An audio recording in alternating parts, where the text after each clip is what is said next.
I can't believe John did that. Like that was I know, I can't believe it. He's gonna get canceled. I hope that wasn't on live. I hope that wasn't.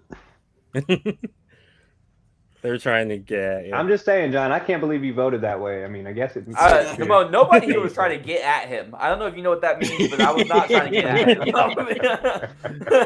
I don't know. I think it was. Damone saw that hair and folded. They trying to get at you, like. I'm trying to get at Keith.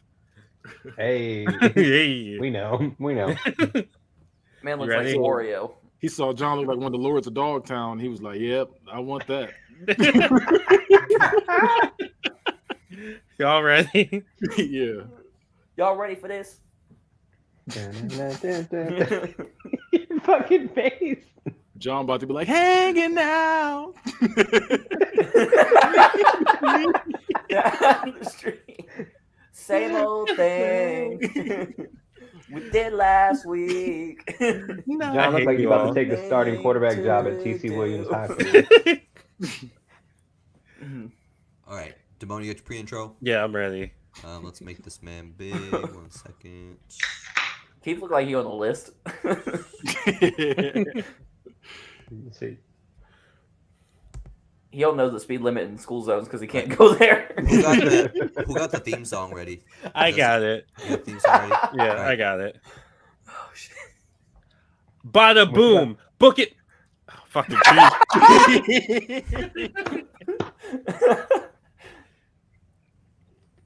Bada boom, book it, boys in the room. How you doing?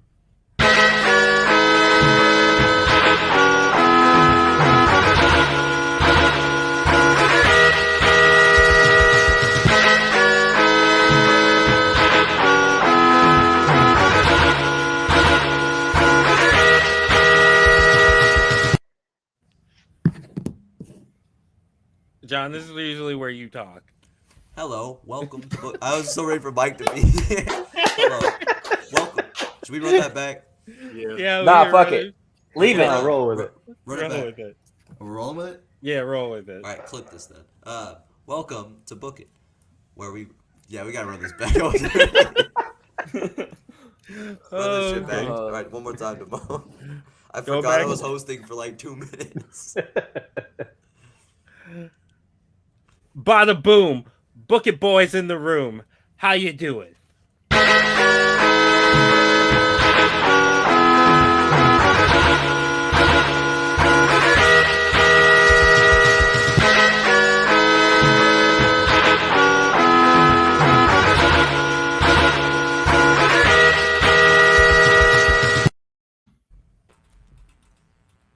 Welcome to Book It. We got Mike here now. I fucked it up once, and now Mike's here. As soon as the music hit, I heard the little boop, and I said, "Oh, we're running it back again." Yeah, running it back because I don't even have to be here to know that you fucked it up. you need more, and I'm never here to say this. You need more pep when you do gusto. what you do it. You need some double. You're like, welcome to Book It. I'm little fudge. Welcome to Book It. It's a me, Mike. Mike, I am not getting told about pep from you. Welcome to all people. I at least could do the intro. No. Shut the fuck up. No, he says, I've done it like 10 times. Welcome to Book It. I'm your commissioner. High five, Mike. Exactly. Today we've got your Damones. How many times Mike said we've got your Damones, and I just did it? Yeah, we've got your Damones. This is so authentic. Literally every other time I've done it, I did it the exact same way Mike did it. No, you have never done it. You don't do it that way. You definitely do not. You do it. You were very calm. You're like, so today we've got your he does I'm your guest commissioner. I'm your guest commissioner, Lil Fudge, and today we've got your general managers. You've got no You got to add some. And Mike's like, welcome to Book It. That's like that's not fucking true, Travis. Let me tell you something, me, Gene. You're a liar. On you. You're fucking lying. Listen here, brother. I was saying, brother. Sometimes he does that. Sometimes I'll give that. Top, brother. We got you. John has never. Anytime I've listened. Yes, sir. John, you're doing great. So I'm doing I love you, but nothing on Book It verse 4 now. But I went from just taking over that dude. Now I'm doing absolutely nothing. So John, you're doing great. I would give your intro a 3.5. It was not bad. It's a good mid. I give it a 5. We'll Oh, see shut what's the coming fuck up, next week. Damone. Stop sucking dick. All right. I'm gonna be out in the Badlands during Book of Verse 4. All right. Run it back. Bada boom. Book it, boys in the room. How you doing?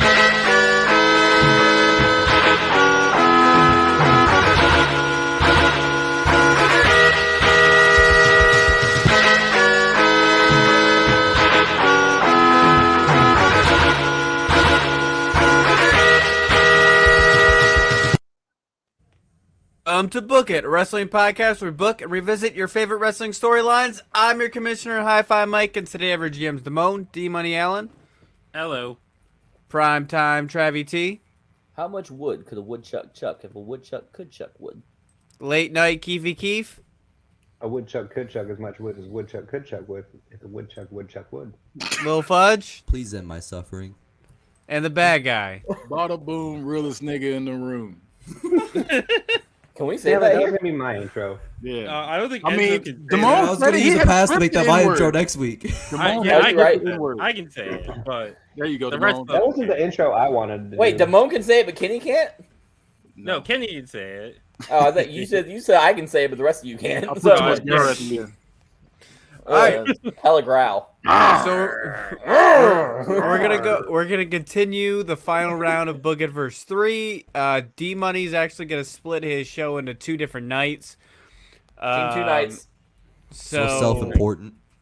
Yes, I'm very. Mike, you should split your final show into 2 nights too. No, fuck that. I don't have enough You guys to all split should in do 2 it. nights. Would you We're want to gonna be here do for this shit half till Christmas hour? break. Nobody provided me that opportunity. Yes. Actually, that'd be No. kind of funny. You could have just taken the opportunity. Sometimes you just I gotta was being take it. considerate. Whoa, I'm not- Whoa.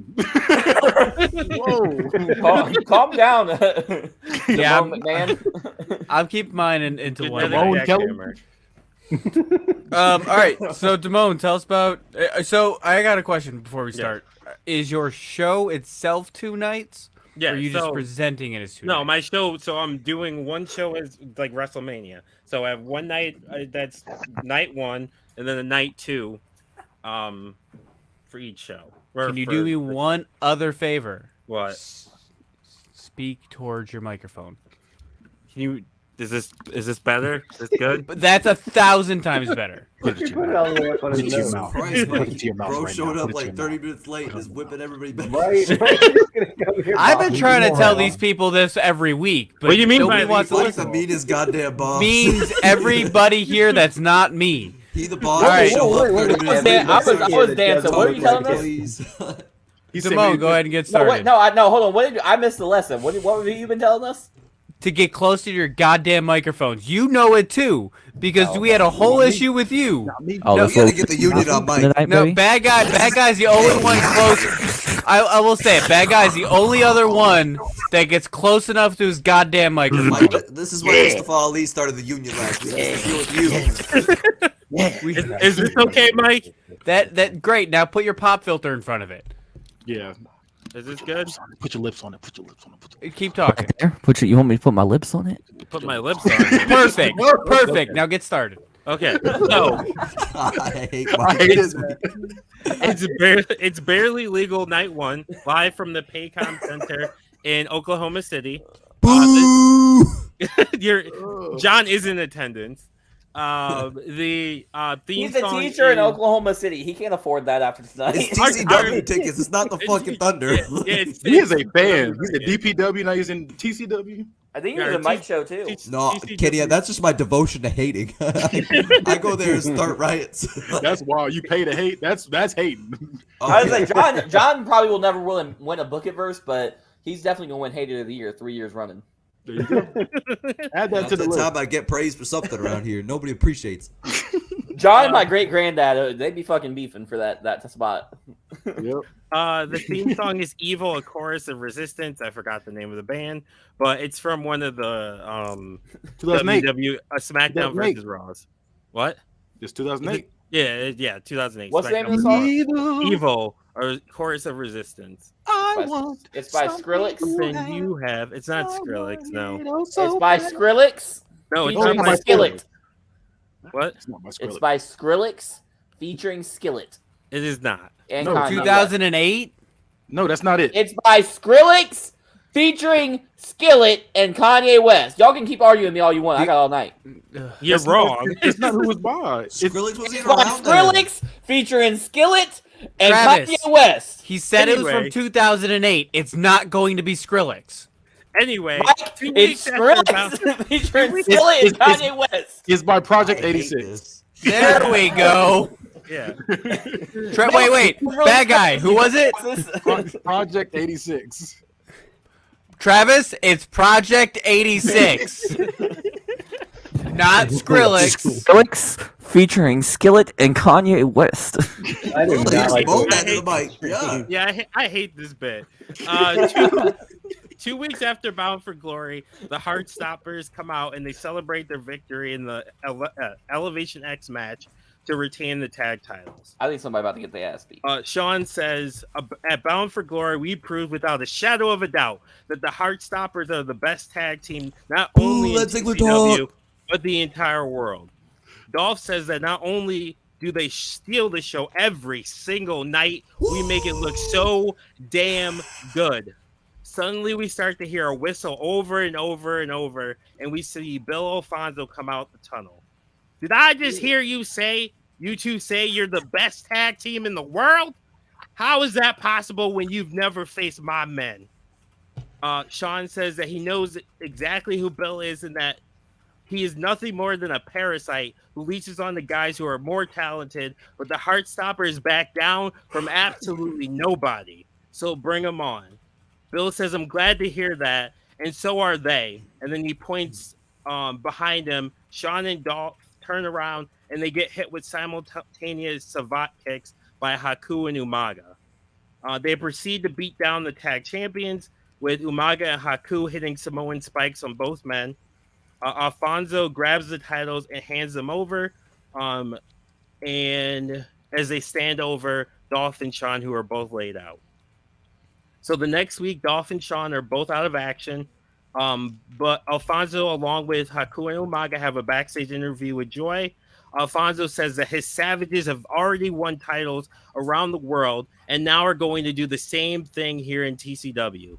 Last week was just a sample of the damage these two can do and will do to the Heartstoppers at Barely Legal.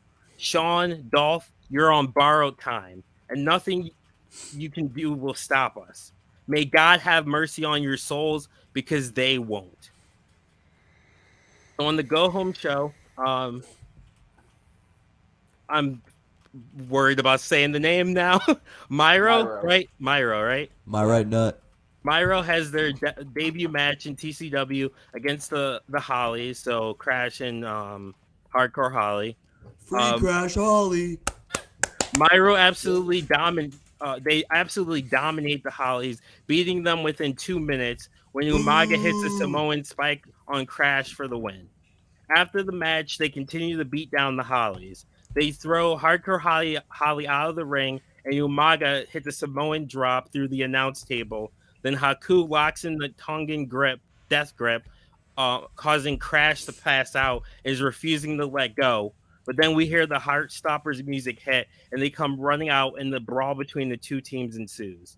Sean manages to get Haku out of the ring with a clothesline over the top rope, then skins the cat, and the Heartstoppers go to hit dual super kicks on Haku, but Umaga manages to pull Haku out of the ring at the very last second, and Myro retreats as the Heartstoppers tell them that let's go. Alfonso says you are dead man walking. So for the match itself, Haku and Umaga come out wearing like traditional Samoan garb. Sean and Dolph come out wearing pink and powder blue tights. So the match starts with Umaga and Dolph. Dolph tries to take down Umaga but can't. Umaga turns it into a power bomb. Umaga Irish whips Dolph and hits a spinning wheel kick for a 2 count. Umaga drags Dolph into the corner and tags in Haku. Haku chokes Dolph in the corner with his boot, lifts him up, so he's standing in the corner and then hits a big splash. Haku locks in a nerve hold on Dolph. Dolph manages to hit a jawbreaker to escape. Dolph tries to tag in Sean, but Haku gets to Umaga first, who cuts him off and hits a swinging side slam. Umaga Irish whips Dolph into the corner and goes for the running back splash. So like where he does the run and then like runs into them like back first. But Dolph just manages to move out of the way, and then he hits a jumping DDT on Umaga, then tags in Sean as Umaga tags in Haku. Sean comes flying out of the corner with punches to Haku and hits a flying forearm, then kips up. Sean goes to the top rope and hits a diving elbow drop and goes for the pin, but Umaga breaks it up at 2. Umaga then gorilla presses Sean and hits a Samoan drop. Dolph slides in the ring and avoids a clothesline from Umaga, hits a gut kick, then hits a famouser. Dolph goes to the corner and calls for the tag. Sean makes the tag and Dolph sets up and hits a super kick on Haku and goes for the pin, but Haku kicks out at 2. Dolph hits the heart attack elbow drops, so it's where he does the repeated elbow drops. Dolph goes for the zigzag, but Haku grabs the top rope, and so Dolph goes flying back. And when Dolph gets up, Haku hits a savate kick. HBK has to break up the pin at the very last second. Umaga and HBK are the legal men in throwing punches. Umaga hits Sean with a throat thrust that drops him. Umaga goes to the top rope and goes for the diving headbutt, but Sean moves out of the way at the very last second. Sean manages to tag in Dolph and Umaga tags in Haku. Both men are slugging it out. Haku Irish whips Dolph and goes and hits a flying clothesline. He then locks in the Tongan death grip. The ref checks on Dolph and he puts the arm up once. It drops. A second time, it drops. But then on the third time, it stays up. And Dolph manages to make his way to his feet and fight Haku off. And then hits a super kick and falls on Haku. But Bill Alfonso gets on the apron and distracts the referee, so he isn't able to count the pin. Sean slides in and he manages to super kick Alfonso off the apron.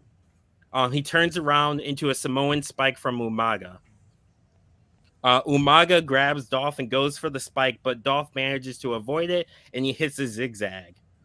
So then Umaga rolls out of the ring, like falls out of the ring after the zigzag. Dolph goes up to Sean, gets Sean up, and they get back up and they hit dual, like one's on one side, one's on the other, and they hit sweet chin music or super kicks at the same time on Haku for the one super kick party. Yeah, essentially, yeah. For the 1, 2, 3, the winners and still tag team champions, the Heartstoppers. Can you read me the finish again? Yep. So, Haku, Dolph gets to his feet. He fights off Haku. He hits a super kick. He falls on Haku, but Bill Alfonso gets on the apron, distracts the ref. Sean super kicks him off the apron. Sean turns into a Samoan spike. Umaga tries a Samoan spike Dolph, but he manages to avoid it, and he hits a zigzag. Umaga falls out of the ring. Like, he hits a zigzag and then, like, rolls out of the ring. Dolph goes over to Sean, gets him up, and they hit super kicks at the same time on Haku for the win. Who pins him? It would be Dolph. When they hit super kicks, is it from the same way or is it from opposite directions? Opposite ways. Okay. The superest of super kicks, some might say. Yes. All right. It was a good party. I guess I can go first. I have some comments. Oh, actually, I have a few questions first. Okay. Sorry, I asked who pinned them. What is this, like Myro's debut in your company? Are they coming from my company? They're coming from your company. Okay, what's their reason for coming here? Just to beat them up? They want our tag. They want the tag titles. Okay. Fair enough. What time frame is this? Is this the beginning of the year or the end of the year?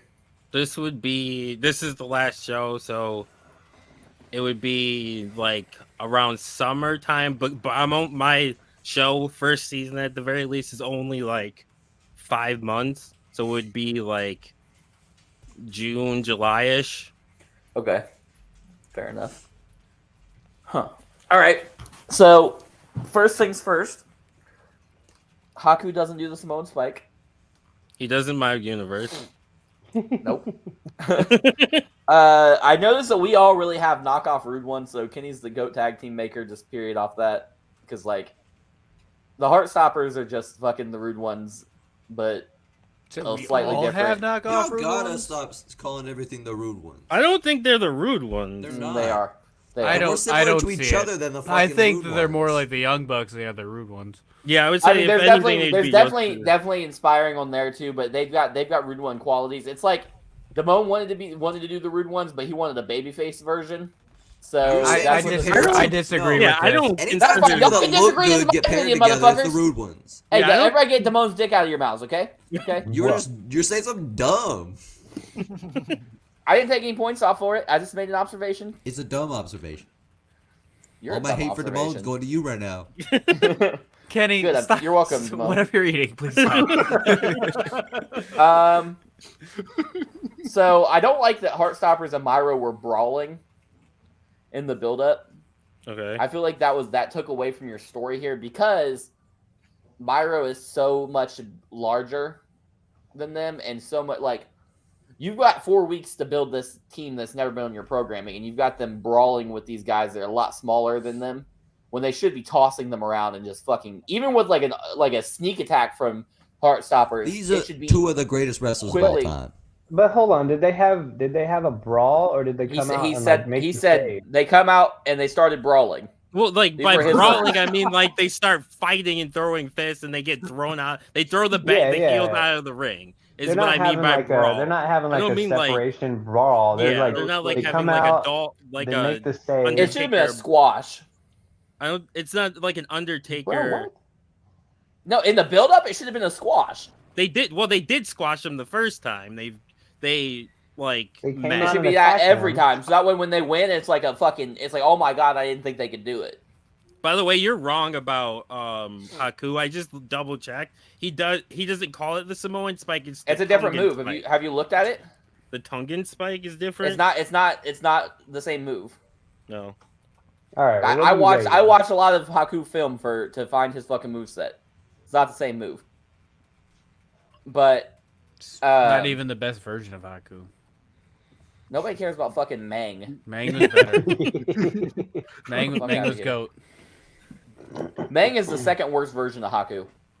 No, Behind Mang is the King best Haku. First version. worst. It's the best version. So I'm gonna give you. I think this was good. I think there was some storyline points that I didn't really care for. Like I feel like I already made it clear to you what I didn't like. So Yeah. I'm gonna go with a 3.25.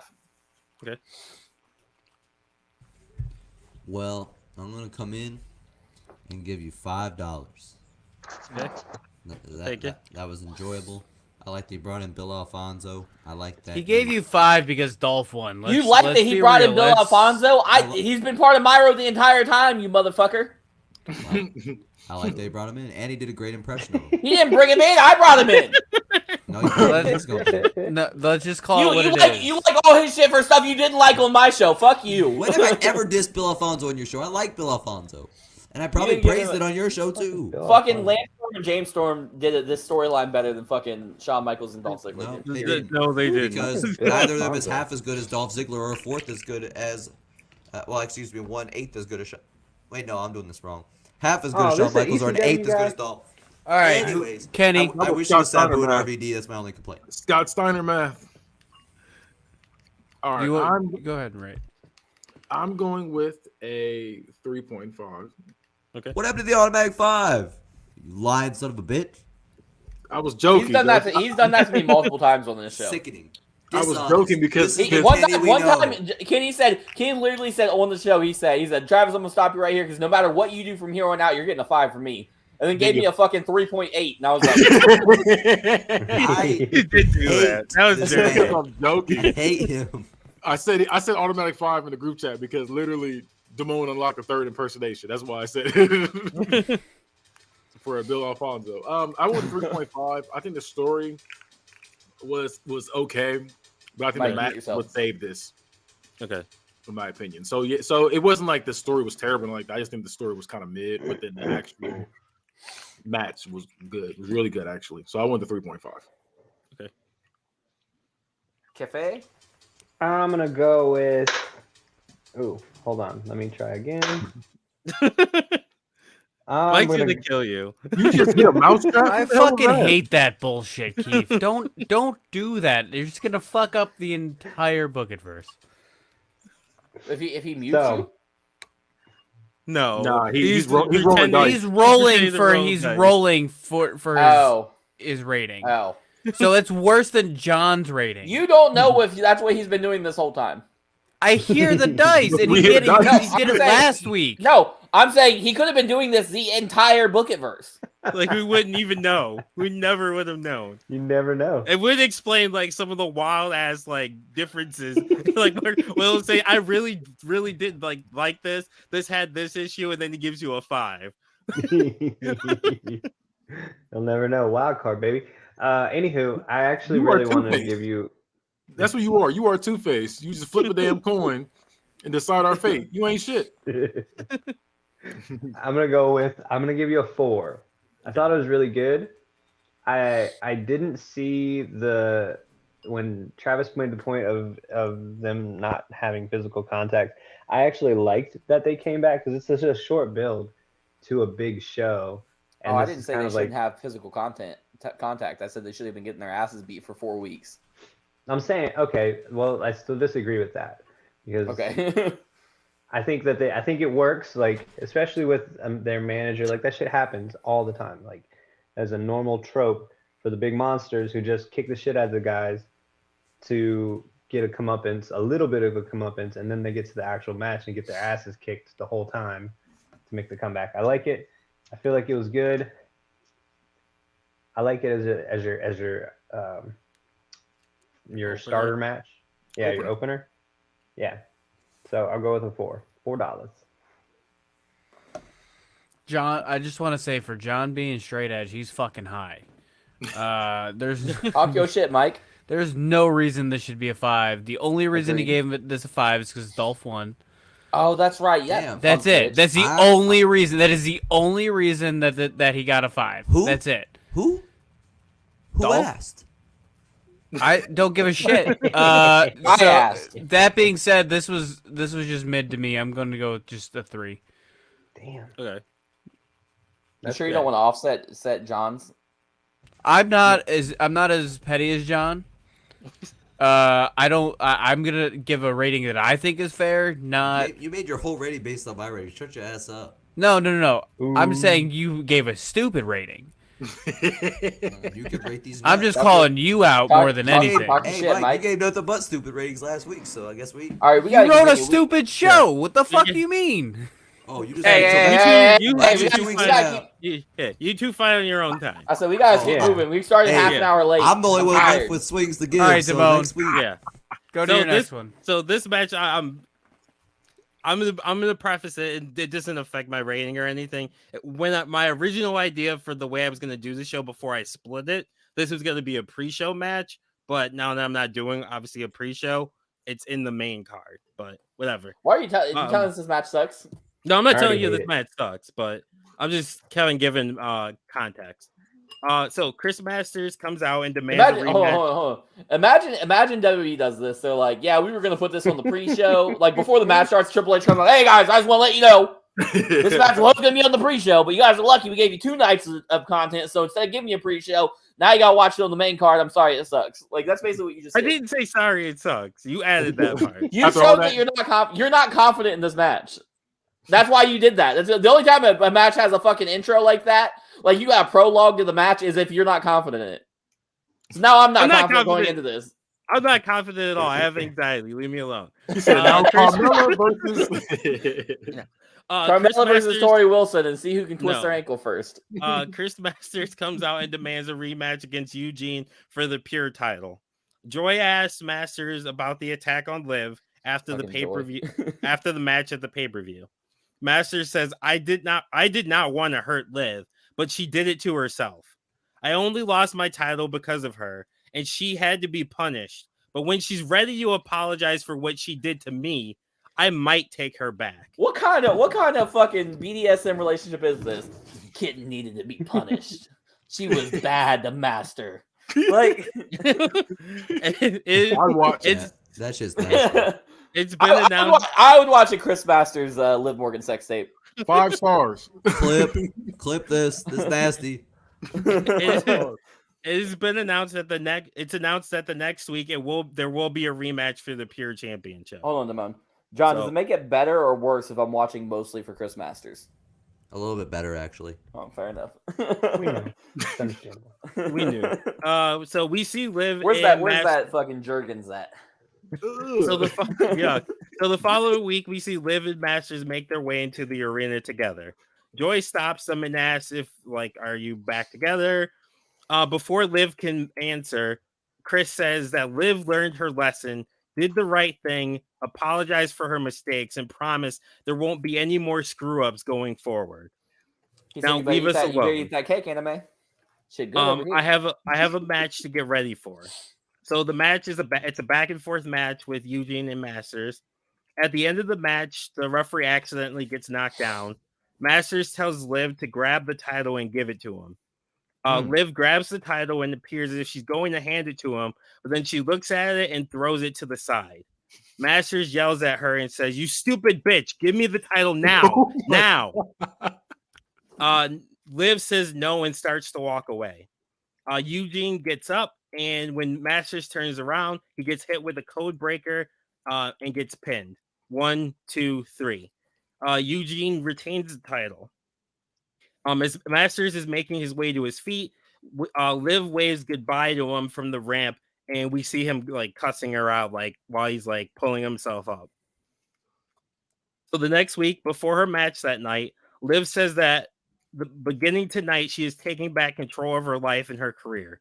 She's done with Master, and she is ready to move on with her life. Liv has a match against Sasha Banks. Liv has her set up for the Oblivion, but we see Master come out of the crowd, slide into the ring, and attack Liv and lock in the Master Lock. The ref rings the bell, awarding Liv the DQ win, but security comes out and has to pull Masters off Liv. Masters grabs the mic. "Listen here, you stupid bitch. You do not decide when we are done. I do. You are nothing without me. You never were and never will be. So the way this is going to work is you're going to be a good girl and do what I tell you. You did this to yourself. Remember that." And then he throws down the mic. And then the medics come out and they check on Liv. So the following week, Liv comes out and calls out Masters. Masters tells Liv that he's sorry for last week, but she did it. But if she just did as she was told, he wouldn't have to do that. I'm not a bad guy, but sometimes you make me do horrible things to you, and I hate it. Liv says that Masters is right and says she's sorry. They then hug and appear to have made up. When they stop hugging, Liv smiles at Masters, then suddenly begins to frown, and she kicks him in the nuts. As Masters is writhing on the ground, Liv says she is sorry that she wasted her time supporting such a piece of crap and an abuser. Later that night, Masters goes into Arquette's office and he demands a match against Liv because he's going to teach her a woman's place. At first, Masters says, Arquette says, absolutely not, we're not doing that. But Masters threatens him, so he caves and he makes the match official for barely legal. So, for the match. So before the match, Joy asks Masters, why is he doing this? Masters says that he loved Liv. He loved Liv, but she forgot her place in their relationship and she broke his heart. So tonight she's going to learn the definition of love hurts. Masters comes out wearing black trunks with blue writing saying Masters. Liv comes out wearing a black and red top and bottom. Liv casually gets into the ring as Masters smirks in the corner. So Masters gets in the middle of the ring and calls for a test of strength, mocking her. Liv, she locks up with Masters, but easily gets overpowered, and he pushes her into the corner. Masters gives a clean break, and then he poses. Liv runs out of the corner and starts punching and kicking Masters eventually like forcing him back into the corner. The ref gets between him and calls for a break and gets between them because Liv, like, she won't stop punching him in the stomach. Masters then hits Liv out of the corner with a massive clothesline. Masters hits a stalled vertical suplex and then poses while he has her in the air. Masters then hits a gorilla press slam and stands on Liv's chest, but she manages to barely kick out. Masters then picks her up by the hair. Liv starts fighting back and hitting Masters in the stomach again. And you can tell it's actually starting to hurt a little bit. He then knees her in the gut, Irish whips her, and hits a power slam. Masters goes for the cover, but at 1-2, but before the 3 count, he pulls her shoulder up and says, "I'm not done yet." Masters picks her up and hits a Samoan drop and then goes for a nonchalant cover, but Liv kicks out again. Masters then positions her in the master lock, but she, right before he can lock it in, she rolls out of the ring to the outside. Masters goes after her, grabs her, and yanks her by the hair to the ground, smiles and poses to the crowd. Masters rolls into the ring to break the count, then rolls back out, positions her head against the ring steps, as commentary says someone needs to come out and stop this. Masters goes for a running knee, but Liv manages to move out of the way at the last second, and Masters hits his knee hard on the stairs and starts grabbing it in agony. Liv manages to work her way back into the ring. Masters does too, but Liv immediately starts kicking his leg and then bounces off the rope and hits a basement drop kick to the bad leg. Masters is down to one knee, and Liv hits a snap DDT and goes for the pin, but Masters powers out at 2. Liv gets back up and tries to Irish whip Masters, but Masters is still too strong, and he hits a belly to belly for a long 2 count. Masters makes his way up to his feet, and he's limping, but he signals that he's going to end it. When Liv gets back to her feet, Masters goes to lock in the master locks and gets it in, but Liv manages to use her feet to bounce off the ropes and do a flip, and they both fall backward, and she flips to where where Masters' shoulders are on the mat, and the ref counts 1, 2, 3. Liv wins the match, and Masters is shocked and let's go, and Liv rolls out of the ring and celebrates on the ramp as Masters has a breakdown in the ring.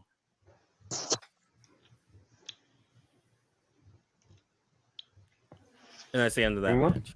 Anyone? That has some weird elements to it. You didn't like Masters? You Kind weren't a of fan of toxic that? there. But I feel like I need a few minutes to chew on that one. Chew. I thought it was pretty good. I think it was interesting having Masters versus Liv Morgan. That's, oh my god, just the imagery of that match is very interesting.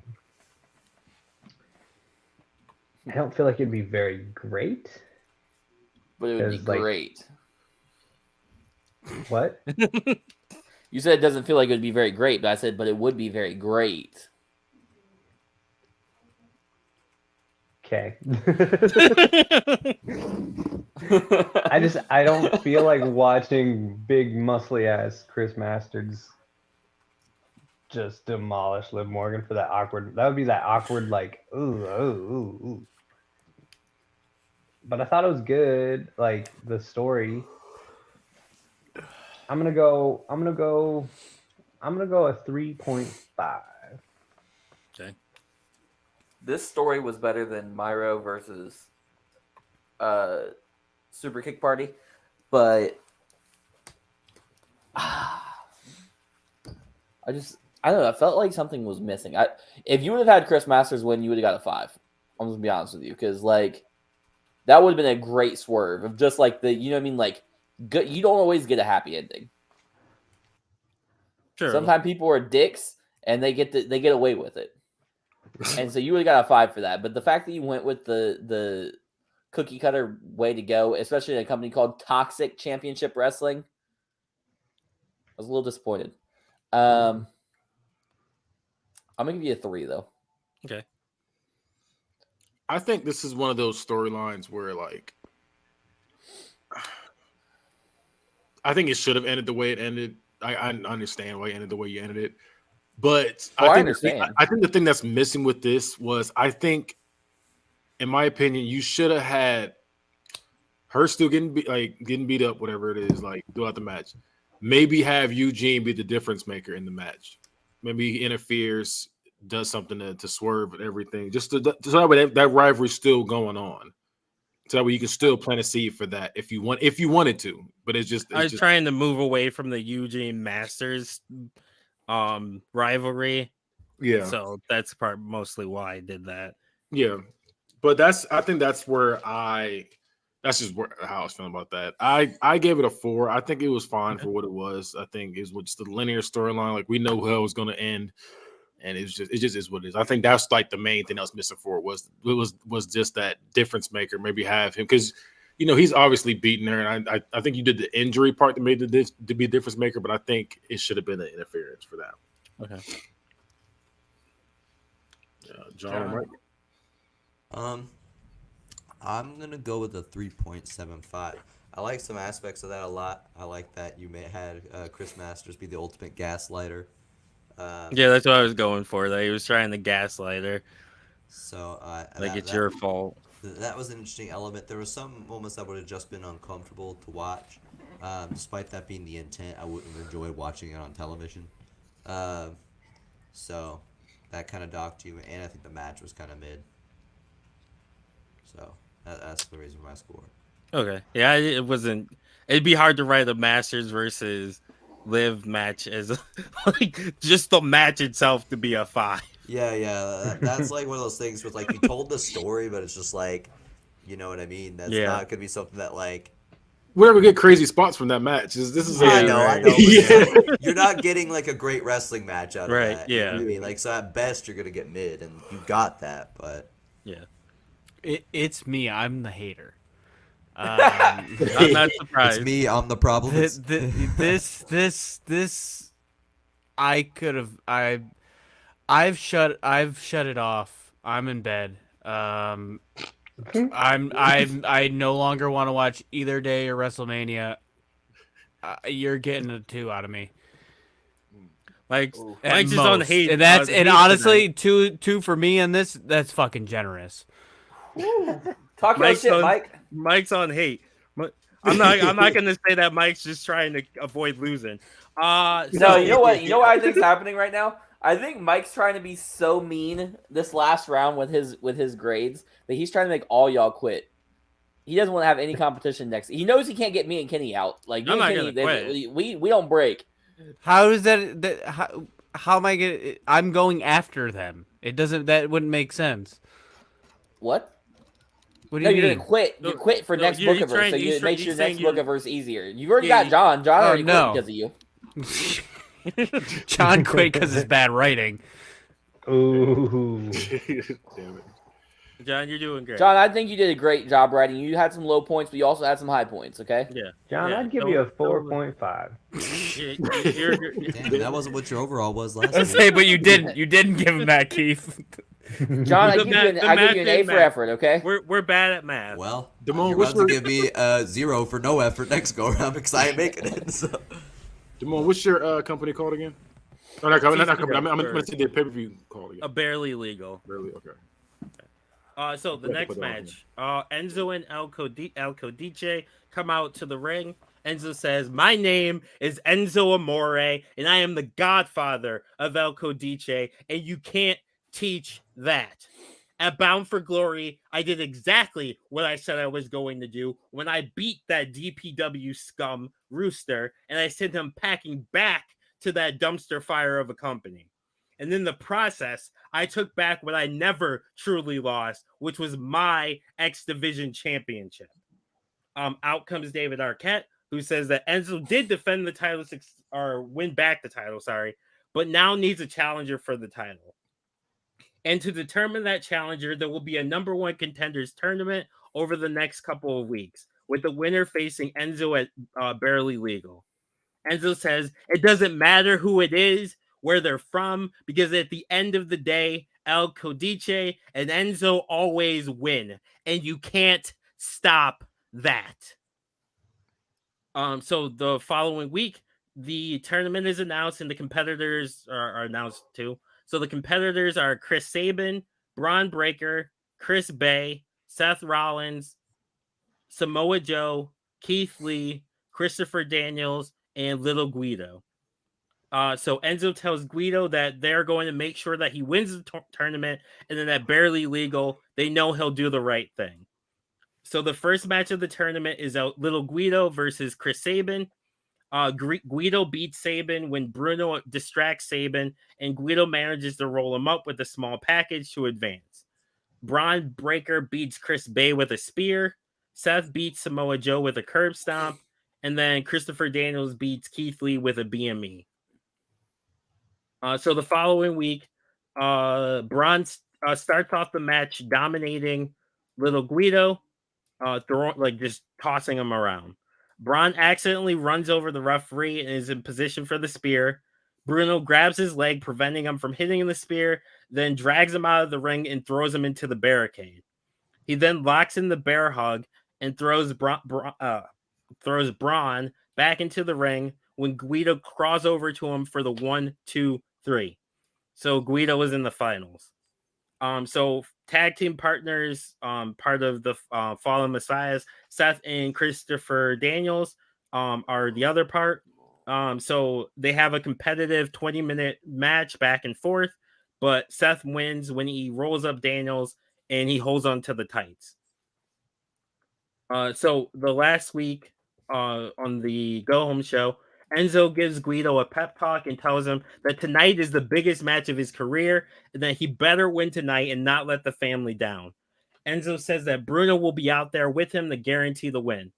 Seth and Daniels walk by and say that unlike the other matches, Guido won't have the numbers advantage.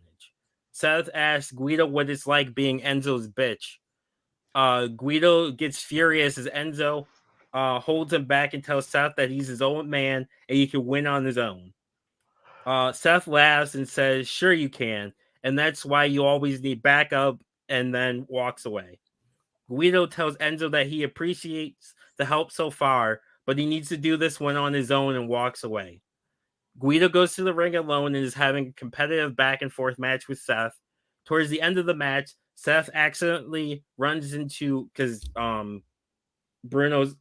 Daniels does come out with Seth. Seth accidentally runs into Daniels, knocking him down. Seth looks like he's about to hit a curb stomp. Guido avoids it and hits a neck breaker, and both men are down. Bruno starts to make his way down to the ring. Guido and Seth are throwing punches back and forth, with Seth getting the advantage and hitting a super kick, and then he sets up for the curb stomp, but Bruno trips him, allowing Guido, who doesn't see the trip, to hit the kiss of death, which is pretty much the unprettier, for the win. Enzo comes out, hugs Guido and holds up his hand, but Guido sees the replay and the trip and says, "I told you I wanted to do this on my own," and pulls his arm away and slides out of the ring and walks to the back as Enzo and Bruno stand in the ring confused. So to the pay-per-view match. So before the match, we see Guido stretching when Enzo walks in and says that he doesn't know what Guido's problem was last week, but he's forgiven him and he knows Guido will do the right thing here tonight and lay down. Guido says, "Last week I asked for one thing, for me to go out there and prove that I could do this on my own, and you couldn't even give me that. And tonight you're asking me to give up my chance to become a champion. But I promise tonight I'll do the right thing." Enzo says, "Good to hear," pats him on the back, and they shake hands. They embrace. So the match is Little Guido versus Enzo. Guido comes out first wearing the red trunks with the green knee pads. Enzo comes out wearing leopard print pants and a fur coat. The bell rings and Enzo tells Guido to lay down. Guido looks around, walks to the center of the ring, and slowly lays down. Enzo goes to cover him, but Guido kicks out at 2, then stands up. Enzo starts yelling at him, "What the hell are you doing? I said lay down." Guido is conflicted. Guido goes to lay down again, but before Enzo can cover him, he gets back up and goes outside the ring. Bruno walks over and says, like, what are you doing? Guido tells him to back off and he slides back into the ring. Enzo gets into Guido's face and starts berating him and says, do what I tell you to when I tell you to. And I said, lay down. And then he pushes, like, palms Guido's face and, like, pushes him. Guido smiles and says, all right, and lays down. Enzo starts to go for the pin, but this time Guido goes in for an inside cradle and almost gets a 3 count. Both men bounce up to their feet, and Guido puts up his fist and tells Enzo to come on, let's fight. Guido, so to the spots. Guido and Enzo go back and forth with punches, with Guido getting the upper hand and driving Enzo into the corner with a series of body shots. Guido hits a running drop kick in the corner, then a running bulldog for a 2 count. Enzo slides out of the ring to recover. Bruno goes to check on him. Guido comes in and hits a tope suicida, taking out both men as the crowd like goes crazy. Back in the ring, Guido goes for a crossbody, but Enzo manages to sidestep it, then hits or lands a series of stomps. Enzo hits a tornado DDT for a 2 count. Enzo then starts slapping Guido repeatedly and calls him an idiot as he holds his face, and then the realist hits a realist combination and he taunts the crowd. Enzo goes for the DDG, which is like the diving DDT, DDT, but Guido catches him and counters it with a Northern Light suplex. Guido hits a Rivederci, but Bruno puts Enzo's foot on the bottom rope. Guido yells at him, but then he gets hit with an Enziguri by Enzo. Enzo then goes to the top rope and hits Air Enzo, which is a top rope splash for a long 2 count. Enzo is trying to lock in mob ties, but Guido manages to fight out of it and hits sliced bread, but Enzo just barely kicks out. Guido goes for and hits the kiss of death and goes for the pin, but the ref is distracted by Bruno, who's standing on the top rope. Guido and Bruno talk trash back and forth until Bruno drops off the apron. This gives Enzo enough time to recover and hit a Jal Donzo on Guido, then locks in mob ties, and Guido is forced to tap. Afterward, Enzo and Bruno continue to attack Guido. Suddenly, we hear the music of Bam Bam Bigelow, who recently joined El Codice and is known to be one of Guido's oldest friends, but he was out of action like recently with a knee injury. Bam Bam gets in the ring and he's like tells them to stop. What are you guys doing? And he helps Guido up to his feet. And then he hits greetings from Ashbury Park and embraces Enzo and Bruno.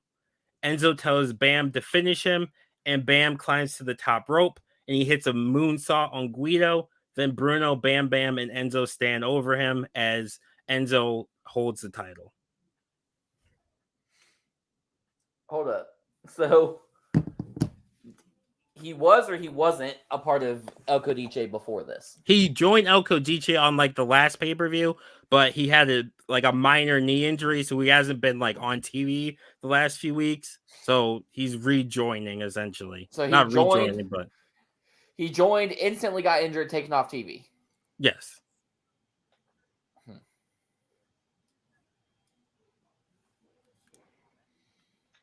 Unsure of the score right now. I'd like to hear others. I feel like, I don't know. I feel like this was a really safe at first, and then the end, having Bam Bam turn on Guido. I feel like this should have been your third pay-per-view that this happens, and then the payoff we get here. Yeah, there never should have been that rooster.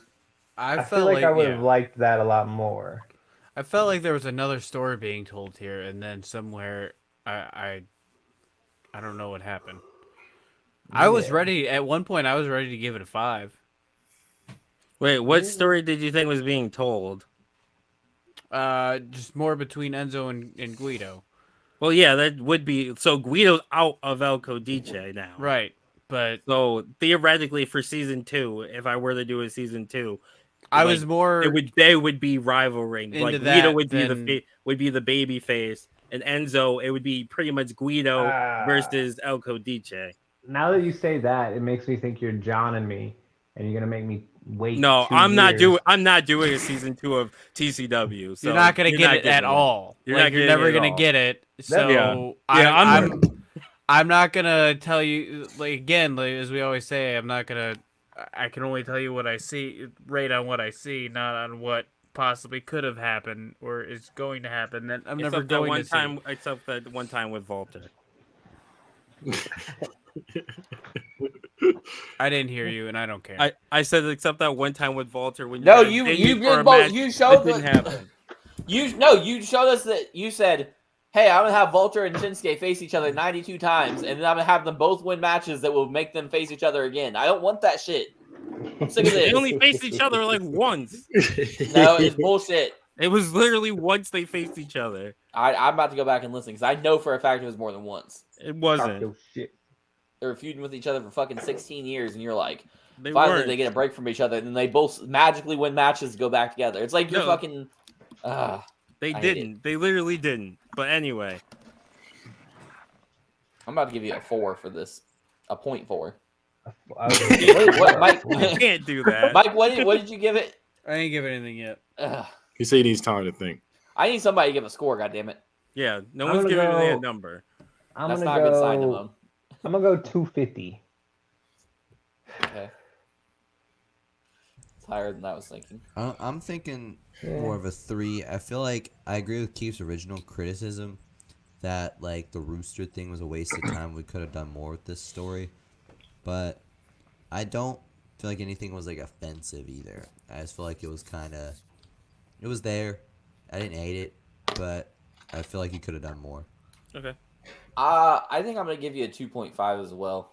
Okay. I think because I did like the swerve at the end. I don't really like the way that Bam Bam Bigelow was like on TV, off TV, joins, taking off, comes back. Like That's you the didn't have part- to do that. That's the part that I'm like, that's really got me stuck though. So because Like, it's not like you know what? He didn't actually get really injured. You wrote that in. And it yeah, feels I was like gonna you say that's rushed it. the thing. Like, it's not like it really happened in real life. Like, damn, like we missed out because he got injured. This is like you made him injured, so we got to redo this again. Like, Wait, I don't I'm know. Yeah. confused. I don't really mind like that. what do you mean? I made him injured. no, you said okay. So You made him injured. You wrote it Yeah, out. yeah, you said wrote, he's you wrote injured. you wrote in. He joins the group, gets injured, and then rejoins the group. If you know what I think happened, let Right, me tell you there- what it feels like happened. You wrote this story and then forgot that fucking Bam Bam Bigelow was in there and you had to have a fucking out for it. I'm giving you a 2.25 No, now. all right. He was our. This explain- was always the plan. That's even like, worse. It's a Make it bad 2. plan. Like no, so pretty much Stop he defending joined yourself. You're making it worse. He joined the group. People get injured in wrestling. I don't know if you guys know this. right. but- But here's the thing: you have control on to make that injury story worthy. Yeah, you and booked a didn't. bad time for him to get injured. That's weird. It's You like booked a Mike botch. booking botches. It's fucking weird. I didn't book a fucking botch. You thought I booked a botch because I said somebody stumbled. When that is a thing that happens. Kind of Yeah, like how when they people get botch. injured. Okay, so wait. It was a minor, like I said, That's it was what- a minor knee injury. See, They didn't like put him on the show for that's- months. That's my That's biggest even problem with this weirder. because with the whole injury thing, it's like shit happens in real life and you have to try to make changes to, you know what I'm saying, to go with Yeah. everything that's going on. Yours is like he got injured and we redid. I don't know. I just don't like that. It's like Yeah, You it's should have a made it a 2 for me, dog. storyline injury. You should not have made it.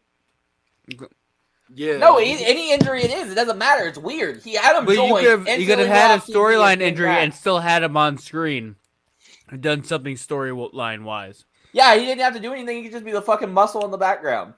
Right, he could. It's just weird. It's weird to write in a detour in your storyline. It's just weird to do that. I don't know. That's just weird. That's the part that I'm like really stuck on. Like I don't want to give you a low score, but it's like I kind of have to because it's like I do. I'm gonna give him a I 2. didn't want John to. or Kenny, But did I you have had- this much struggle when you were rating John's show so poorly?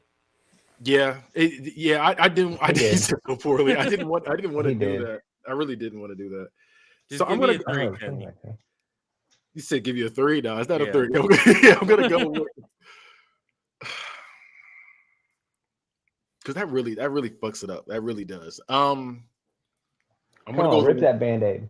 I'm gonna go with the 1. I'm going with the 1. I'm sorry. Woo! Damn. It's just one of those things where it's like you didn't have to do that. That's the part. It's like you didn't have to do that. He's right. You didn't have to do that. You Okay. didn't have to. Because it's not like I can see if something happens, like, oh, he got injured, so we got to work around it. No, you said it. Okay, he's gonna be injured right here, right? And then we're gonna do. It's just weird. Yeah, the fact that when I said I was like, it feels like you forgot about it. And you're like, no, this was always the plan. I was like, that works.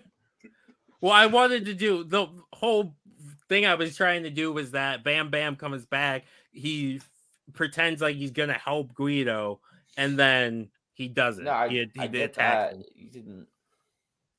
Yeah, You but could have it's this be the. but him it's just joining, weird though. to be freshly join a group and then be like, oh, I He can't. Batista injured and did be out. pretty much. Batista did that. No, I'm just saying, but like, I don't but like that either. And it also was a lot longer than a month. It was a minor knee injury. It's weird. You did a weird thing. Just admit this. Anyway, weird moving was on. lost. It's weird. It's a You weird lose. thing. Mike didn't rate it. Yeah, he did. He gave it a 2. I gave it a 2. Oh, okay. Yeah, that I was didn't hear generous. I didn't hear You got a 2 from me, right? Kidding. that. I got a 2.25 from you. Nope, 2. Because when I he just defended it, he I said that just was the feel plan like all you along. I didn't dropped tell the another story. You didn't tell the story that I would have been interested in. I think What the about the story back, is though, Mike? interesting, but it's just a weird thing to be like, Hey, this guy's gonna get injured after joining the group, and then we're gonna be like, oh, he's in the group. Like that's just a weird story. It's a weird plot point to me. I don't know. It's just weird. Okay. So the week before Barely Legal, we see cowboy shit at the Dirty Spoon, drinking and playing poker with the locals, licking their wounds from losing their shot at the TCW tag team titles. Suddenly, we hear a ruckus on the other side of the bar.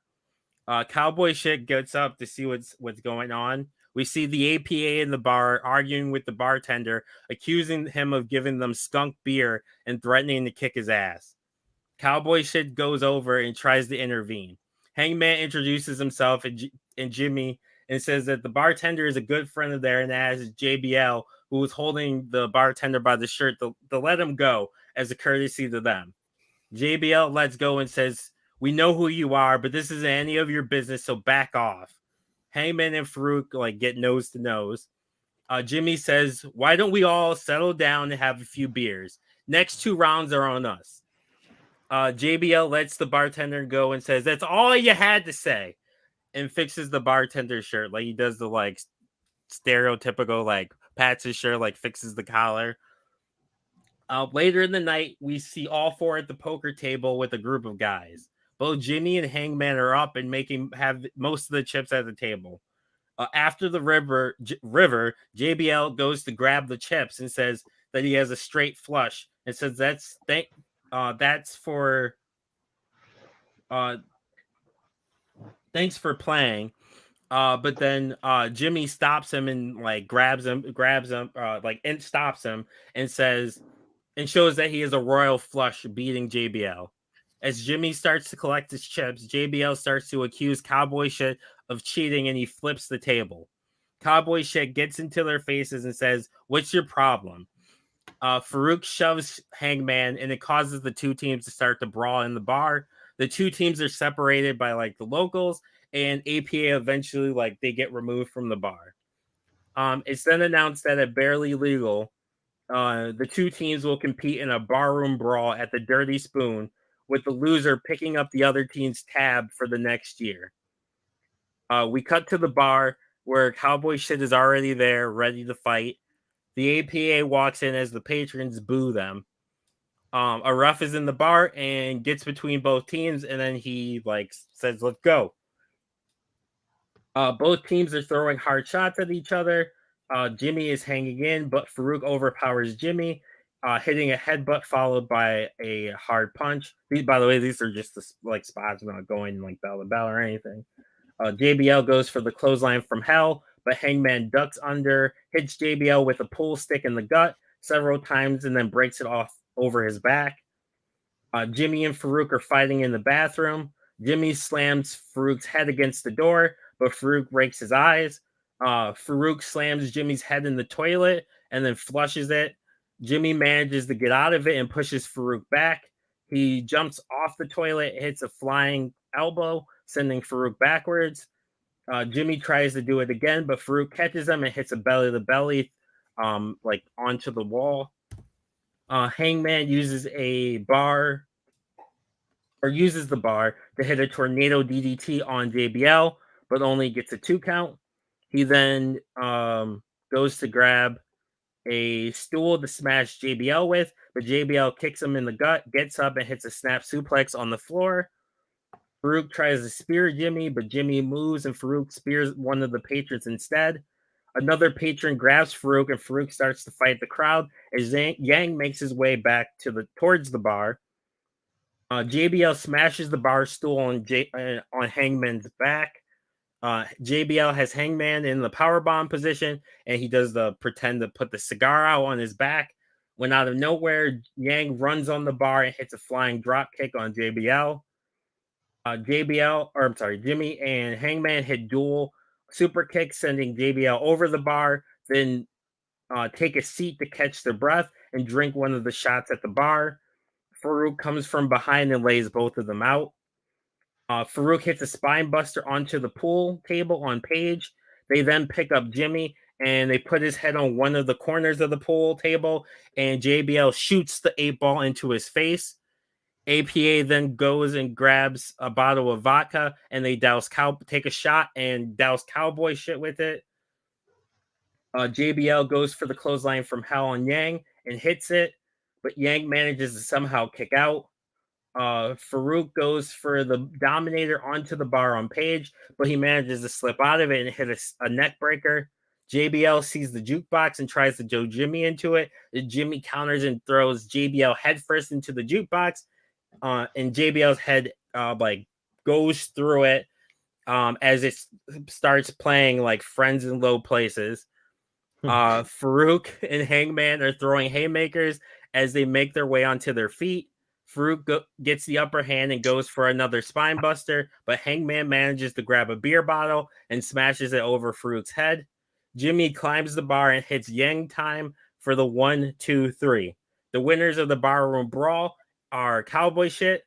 The locals celebrate with the two men as the APA is carried out of the bar. Okay. So all that happened at the Dirty Spoon? Yes. Okay. This is your Mania? Yes.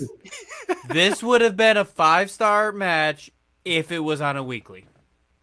They've done. It's no different. This than doing shut the. it's a And it was. cinematic It would match. have. This would have been a 5-star if it was on a weekly. I would not rate this a 5-star on your Mania show. Period. Okay, so where are you giving that? I'm going to give it a 4. But it would have been a 5 if you. This is a weekly 5-star. Like if this was on this would be a great segment match, whatever, on a weekly. Not on a Mania. Not on your biggest show of the year. Well, fuck this guy. I'm giving it a 5. You should not. Yeah. Why are you? No, you should do your shit in the ring, in the arena, not at the fucking. Okay, so then, did you What? have I have a question. Did you have a problem with the Firefly Funhouse? Because that was not in the ring. I wouldn't have rated it a 5-star. It's considered. Or what I would about not- the Boneyard match? Would not have rated it a 5-star. They're both considered like. I great would. matches. I would not have rated it a 5-star. Okay. I would not have rated the. So While I pretty got much- enjoyment out of them, I would not rate them a 5-star. So you're It saying would have you been. can't do They any would be cinematic 5-star match on the pay-per-view. No, you cannot do cinematic match or an outside match like this on your biggest show of the year and expect it to be a 5-star. This Okay. would have been I'm telling you, this would be a 5-star on a weekly. I don't understand your logic, but I'll Because take this it this Didn't the is something that Firefly you would see Funhouse on. and the Boneyard match get 5 stars. I wouldn't give him a 5-star. They were like, I don't know if they got 5 stars. But we're also they were talking about like higher. a fucking it's something that you would see on a weekly on a Raw in the 90s. You would not have seen this on. They did a not have pay-per-view. cinematic matches. This on doesn't Raw in even the feel 90s. like a cinematic match to me. This feels more like just one of those APA segments that you would have had in the 90s. So if I you would don't- have had a little like fake ass bar on the side of the stage, and had them had this whole interaction and fight at this little fake bar. or do it in ring. You could have something set. You could have set pieces in ring. That doesn't make sense. I don't. It does I make hate- sense. Yeah, It's a fucking hardcore match in the fucking ring. That's all you have to I do. wanted to No, do that a doesn't make sense barroom because they brawl randomly at a come across bar. each other. Okay, so don't put it on the biggest show of the year and expect a 5. That's what Okay, I'm I'll saying. I take gave the you a four. 4. They used to do those ones that were like by like the side of the stage, like where they Yeah. the entrance ramp, and those were pretty Yeah, cool. that's what I'm saying. But that wouldn't like that doesn't this Right, make was- sense but either. this cool is too. this is what the APA would have done on a they have done this on a Monday Night Raw. I don't think they they did had- it on Monday Night Raw. I think they did it at WrestleMania. No, they did not. Fuck you. They did I not. think they did have a barroom brawl at WrestleMania. They did Pretty not. sure they It was fucking did. they did not. If they did, will you give me a 5-star? No, I Or give won't me because 5? I still wouldn't have given that a 5-star. Well, I'm gonna get my grade This guy. while y'all searching. I gave you a 5. I loved everything about this match. Personally, I think it was fun. I like the spots you had for the barroom brawl as well, and I did like the. Didn't you say Ruckus popped up? The wrestler Ruckus popped up. No, it was just I said there was a ruckus. Like I thought- there was like okay. just being like crazy over Uncle on the other Ruckus? part. I think some of the. I thought you said the wrestler Ruckus was there too. I was going to give you the 5 for sure. It was at Vengeance in 2003. They had a invitational barroom brawl. Well, Yeah, so it was on the pay-per-view. Not at the biggest show of the year. Period. Shut up, well, Mike. there You you look go. like a turtle. Well, like I said, I gave you. Now a we 5. know who's I love behind everything double about it. standard wrestling. So yeah, you got a 5 for me. Thank you.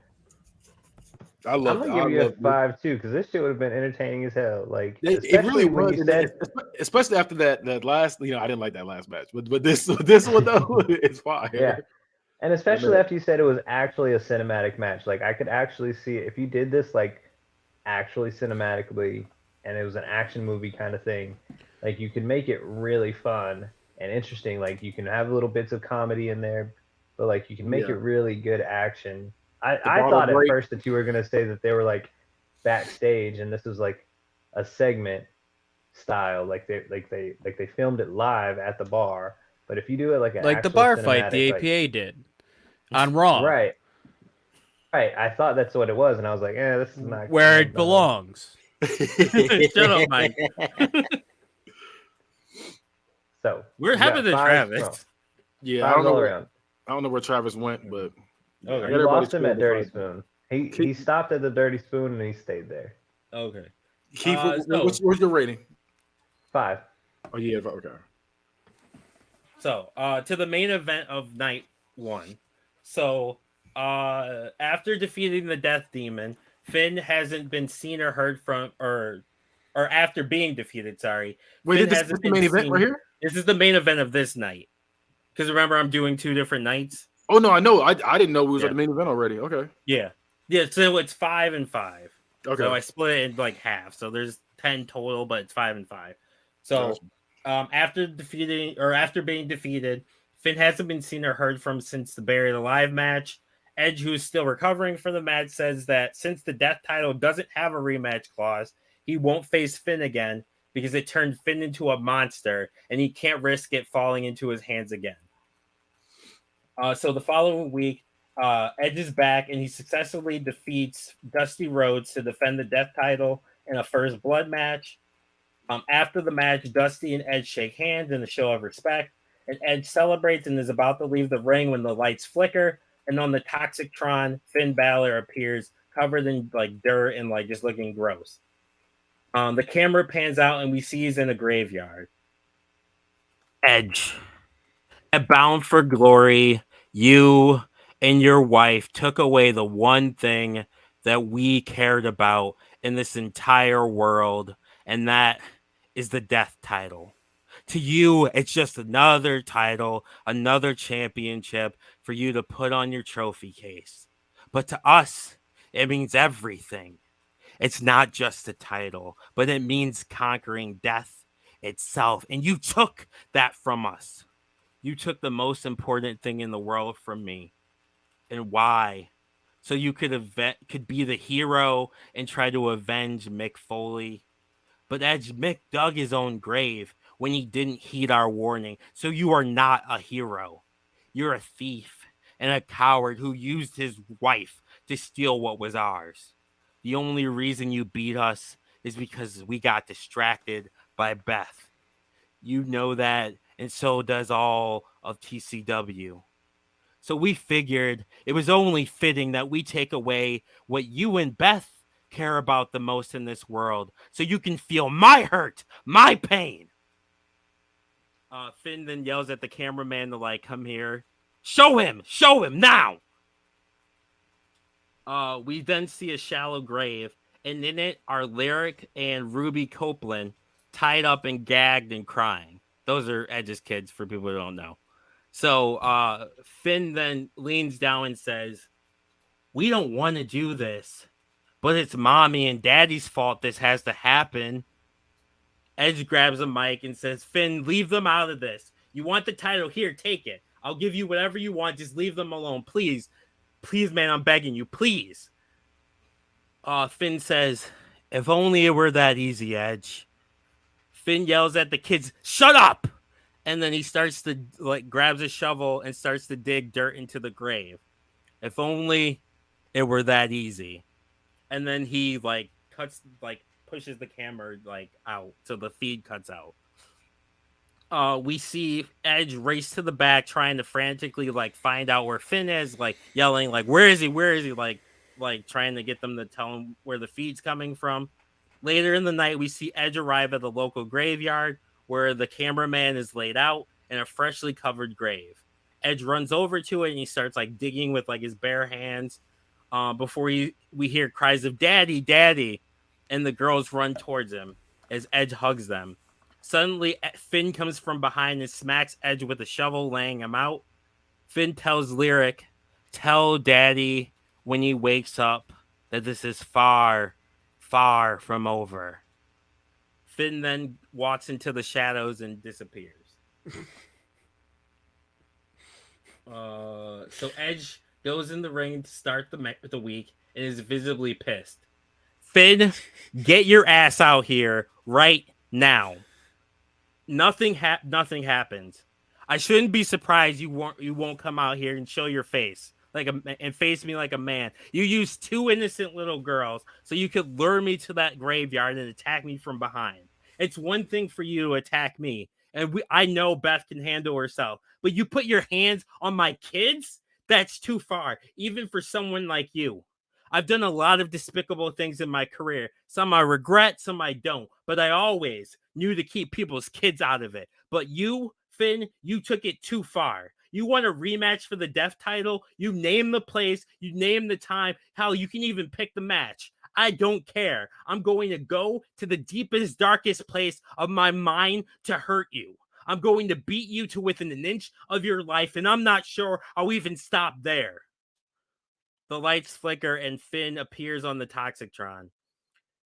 Edge, last week wasn't just about luring you in to attack you. It's to remind you, and more importantly, to remind ourselves that what we are capable of. We have no soul. We have no mercy. We have no respect for human life, ours or yours. The only thing that matters to us is that title. So at Barely Legal, if you're a man of your word, we take back, or a man of your word, we will see you in the most barbaric match TCW has to offer. A cage of death. Edge accepts, and then it cuts to a commercial. So on the Go Home show, Finn is scheduled to have a match against Bob Backlund in the main event. Edge attacks him from, like, before he can even, like, make his way to the ring. He attacks him during his entrance with the steel chair. Edge throws Finn into the ring and hits him again. Edge then hits a spear on Edge and begins to rain down punches on Finn, busting him open. Excuse me.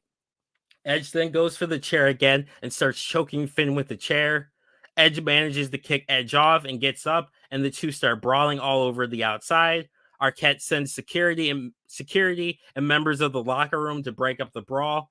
The closing image of the episode is Finn covered in his own blood, laughing. and being held back as Edge is being held back on the other screen or other side of the screen, screaming that he's gonna kill Finn. So to the match, so the cage is lowered, and we see that there's multiple weapons in the ring, and the cage is like the sides of the cage are made of barbed wire. Edge is out first wearing red and black gear. Finn comes out next wearing Freddy Krueger inspired gear. The second Finn enters the ring, Edge swings a steel chair at Finn's head, but he manages to duck it and hit a sling blade. So to the spots. So Finn hit the float over DDT, followed by a double foot stomp to the gut of Edge. Finn hits Edge with a series of chair shots to the back. He then hits a brain buster on the chair for a 2 count.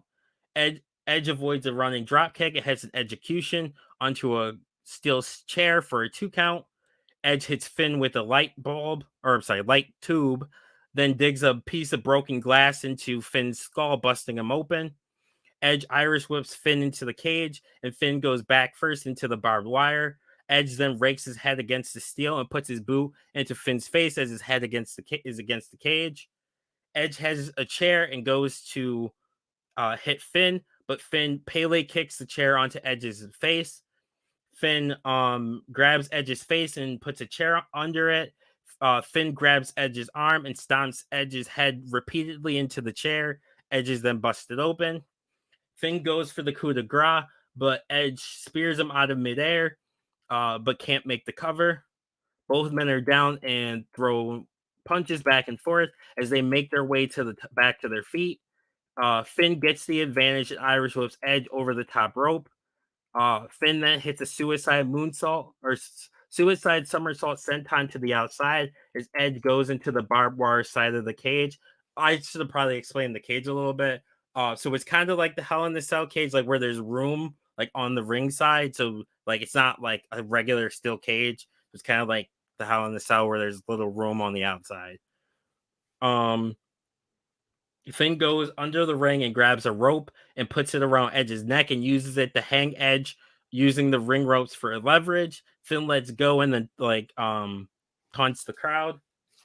Finn goes for Bloody Sunday onto Tax, but Edge manages to fight him off and hits an Edge-o-matic onto the Tax and goes for the pin.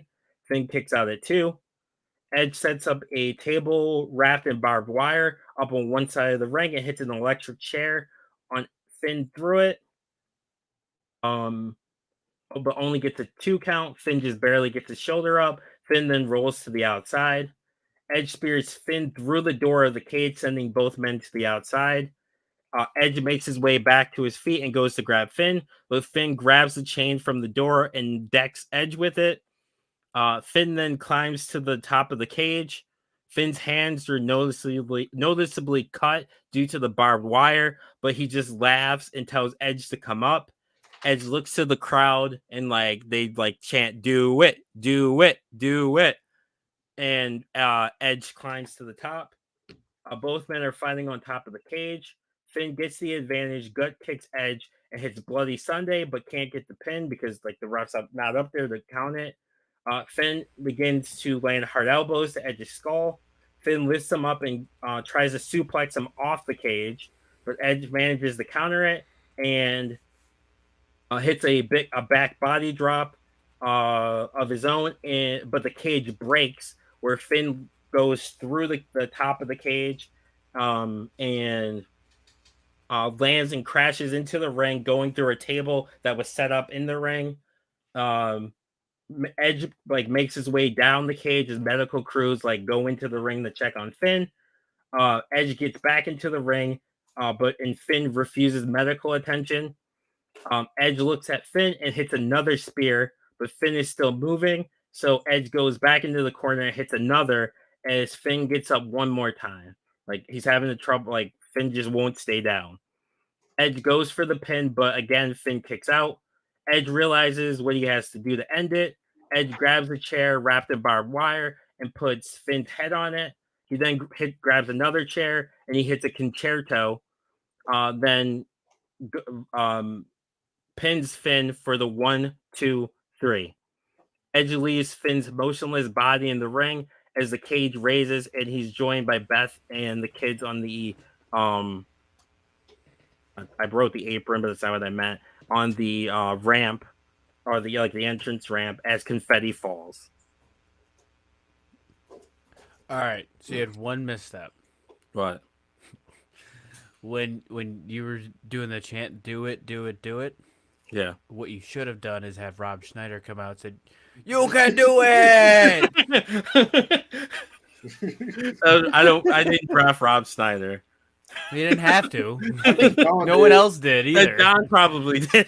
Yeah, John probably did. I'm not into his movies, so I didn't draft him. He's still available. See, again, John is a contradiction when it comes to comedy. He doesn't like good comedy. He likes bad comedy, and that's why I'm afraid of his comedy. Me bad, you good. Yes, I've heard this before. Get good, John. Any new like ideas? like better comedy. Any new ideas to the table today, Mike?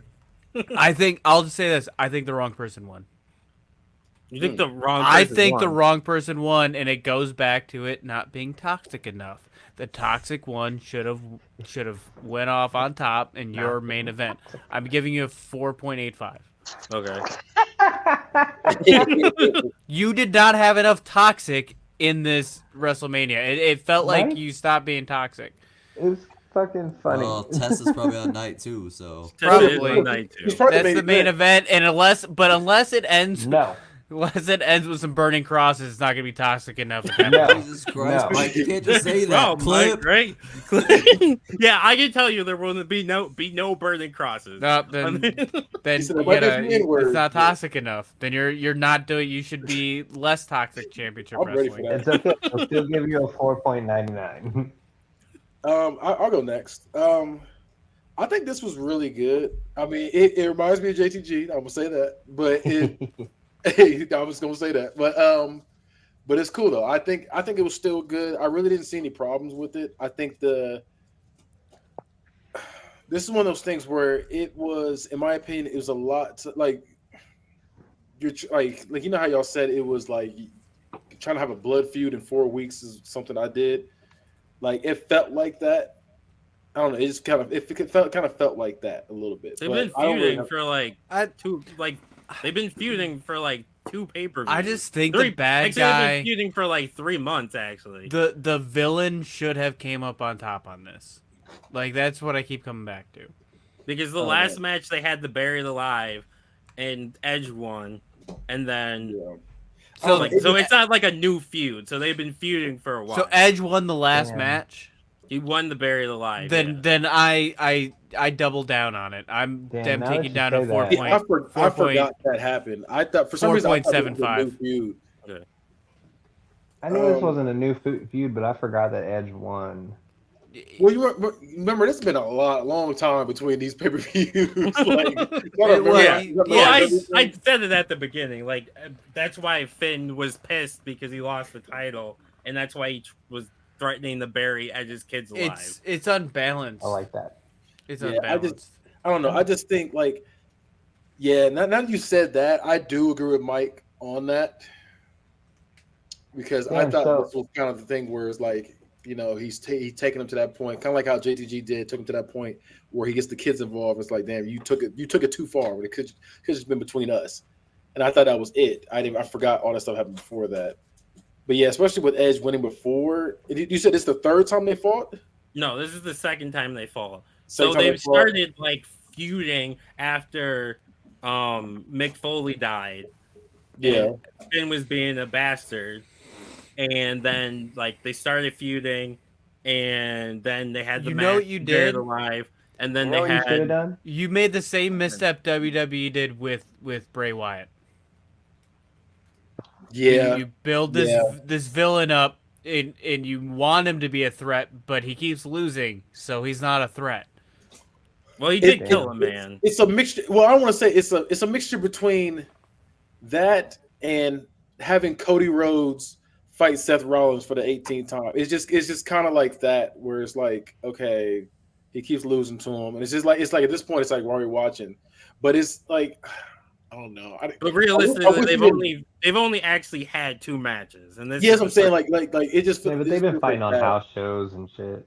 Yeah, I would have rather that maybe you had Finn win the first time around, and then have Edge get his get his comeback on him to the point he pushes him that far. He had no choice but to beat him like that. I don't know. I don't know. So it was a 5 until I ain't gonna lie to y'all said that because I forgot all that shit happened. So I'm gonna go with a 4.25. I think it was good. I think that's the main thing about that is having him take another L. I thought it was I thought it was a one and done kind of thing. No. And yeah, so now it's kind of just kind of fucks it up for me, especially when you have because in my opinion, I think the match was the perfect amount of brutal for this feud. And like I said, the storyline was good. It was just like now knowing that he lost twice to this man, it's just like he doesn't look that tough to me, is what I'm gonna say. I feel like I'm torn. I'm torn here because I do think that the wrong guy won. So this was your biggest show of the year, and you had Edge going in as the defending champion to Finn, who's like out here murdering people, right? Yeah. I feel like you kind of murder is a strong word. I feel like you were kinda, for legal reasons. I feel like you were kind of in a corner because, like, so either Finn loses again, or Finn has to murder Edge. Yeah, I've shown that I would do it, so it would have been that far. Like, Finn should have come off as the threat at the end of this. And it could have went one more. Obviously we're not going to get it, but I feel like it would have went one more. It would have been a rubber match. I don't think it should have. I think this would have been a good spot to end it. Yeah, because like I said, this would have had to been the end of Edge. Yeah, well, Finn started off burning. What's his name? Not Cactus Jack. Terry Funk. Terry Funk. He burned Terry Funk. He paralyzed Terry Funk. Then he. I think then he killed Mick Foley. I mean, we know he's hardcore and he's willing to go over the edge, but it's just one of those things where with this ending, for the ending should have been, in my opinion. Now that I know what I know, damn, I'm echoing. So now I know what I know. I think you should have had him bury him in front of his kids. You should have had him bury him in front of his kids, and it should have been a very eerie thing to look at, and then just have him stand over him, and just have the kids crying. He's just looking, It's just like, damn, this is wild. And at that point, it makes it like, damn, who can stop him at this point? Yeah, I was torn on whether to have him actually buried or not. Yeah, no, dude, you should have buried him. Like, not for real bury him, but like just have it like storyline bury him, and then just act like kids crying as he just keeps going. Keeps going, and then maybe kind of like rub the dirt, and then Finn takes his family from him. Yeah. Then it turns into a love triangle. No, there's no triangle. Finn moves in, takes Beth. Like he becomes Daddy Finn now. Well, I mean, I'm not saying take the feather, but I'm saying like maybe just have that visual of him burying him alive, and just cracking up as he's like just rubbing dirt on the headstone, and making out with Beth on top of the tombstone. Okay, Mike. Mike just made him fucking. That's toxic. You want toxic? That's toxic. Yeah. Actually, if you'd have had Beth turn on him, that'd have been some shit. Oh, she was in on it the whole time. What if it was a fake Beth, like who framed Roger Rabbit? Let's. Okay, yeah, I hate all that. Keith, give me your rating. I want to give. It was really good, and it was really entertaining, and it's really good, especially for your first night main event. I just feel like certainly I do appreciate the confetti. I know that was for me. And that was the other thing too. I think the confetti doesn't work in this situation. I don't think confetti works on that kind of match. I don't know. That's just like when you say, I forgot that happened. Yeah, I think that's weird too. I meant to say that. That's weird to have a brawl, people bloody, and just confetti fall. That's a weird visual to me. Somebody has a crimson mask and confetti fall all over them. I feel that's a thing you have to have a bare face for. Yeah, but if it happens to CM Punk, you're like 5 stars. Yeah. I'm gonna go 4.75. Okay, I'll take it. Okay. I liked it, but there's just little things that Finn not winning. I think if you would have had Finn win, I feel like that would have been it, because all the whole night, like the whole 3-year show, we've said It feels like Toxic Light. Toxic light. Well, There's been like yeah. The I'm trying to. storylines This have would been, be. the storylines have been toxic. It's the actual like when they actually get to the match, it's not toxic anymore.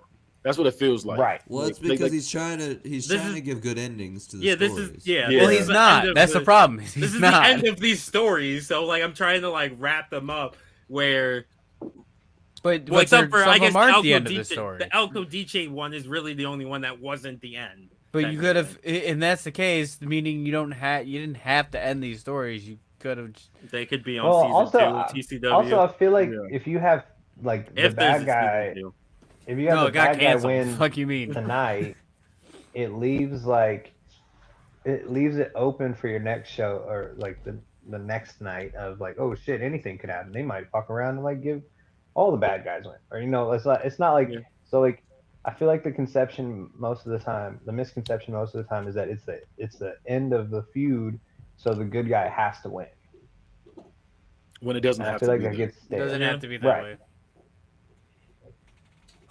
Did John vote? Or No, I Rick? didn't I give haven't you a yet. number. And I am gonna go with the same numbers. Keep the 4.75. Okay. I would have liked to Damn. have seen a Finn win. It was really good. This show has been mostly pretty awesome.